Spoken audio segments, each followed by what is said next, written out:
Welcome to part 8 of the 39-story Treehouse by Andy Griffiths and Terry Denton. Chapter 8, Professor Stupido's Story.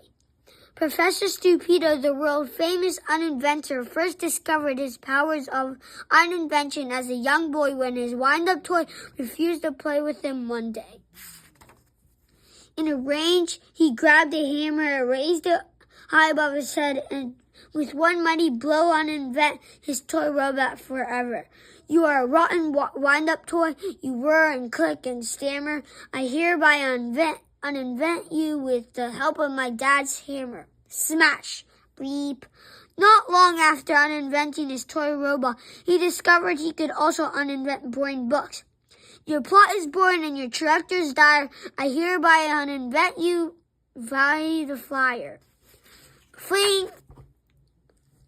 As Professor Stupido grew older, he became capable of more of an invention.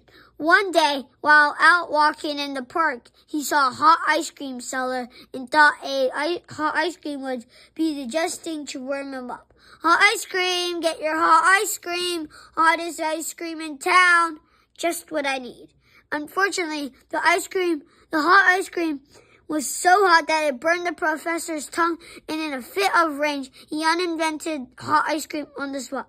You burnt my tongue, and you made me scream. I uninvent you hot ice cream. While the professor was happy with his latest uninvention, however, many hot ice cream lovers were not. My ice cream is freezing cold. I hate you, Professor Stupido.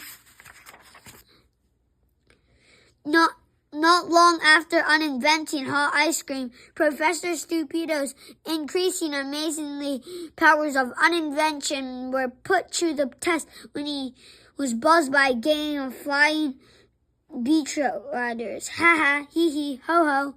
Blast and confound these flying beetroots, says Professor Stupido. I've got a good mind to uninvent them once and for all. You can't uninvent flying beetroots, old man, says the beetroot riders.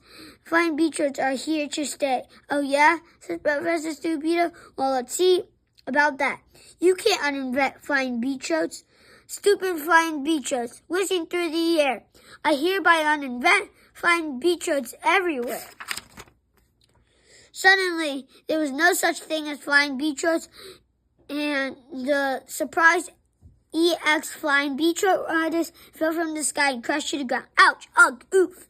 Professor Stupido had successfully uninvented flying beetroots, but unfortunately the world was now full of bruised and angry EX flying beetroot riders. We hate you, Professor Stupido!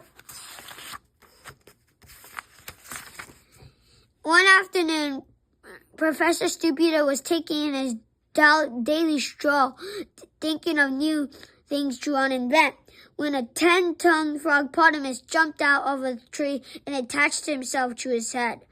Blast and confound these stupid frogpotamus, always jumping on the trees and attaching themselves to my head, yelled Professor Stupido.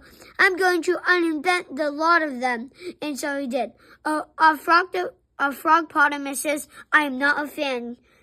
Keys your extinction as fast as you can. Not everybody, however, was happy with the professor's latest uninvention, especially not the Royal Society of Frogpotamus Spotters. Oh no, what have you done? Yelled the president of the Royal Society of Frogpotamus Spotters. I've uninvented frogpotamuses. That's what, said Professor Stupido. Thanks to me, nobody will have their head swallowed by a frogpotamus ever again. But you made the mistake, says the president. What will we frogpotamus spotters spot now? Unfortunately for Professor Stupido, it wasn't only frogpotamus spotters, flying beetroot riders, and hot ice cream fans who failed to appreciate his genius. Soon the whole world was united against him in uninventions. Where did my talking pineapple go? Bring back vegetable airplanes and chocolate pillows. Yum! I miss smelly vision. And what about steak dogs? Where did they go? And walking cars? In my edible bed, disable grandmas, electric cheese toasty cats, putting gloves. Finally, the people of Earth had a big meeting and voted to uninvent Professor Stupido. They picked him up, tied him to a rocket. Good riddance. You fools. Is that a flying beach-route? No, there's no such thing as a flying beach-route anymore. And blasted him to the dark side of the moon with his stupid uninventions ever again. The end. This is the end of part 8 of the 39-story Treehouse by Andy Griffiths and Terry Denton.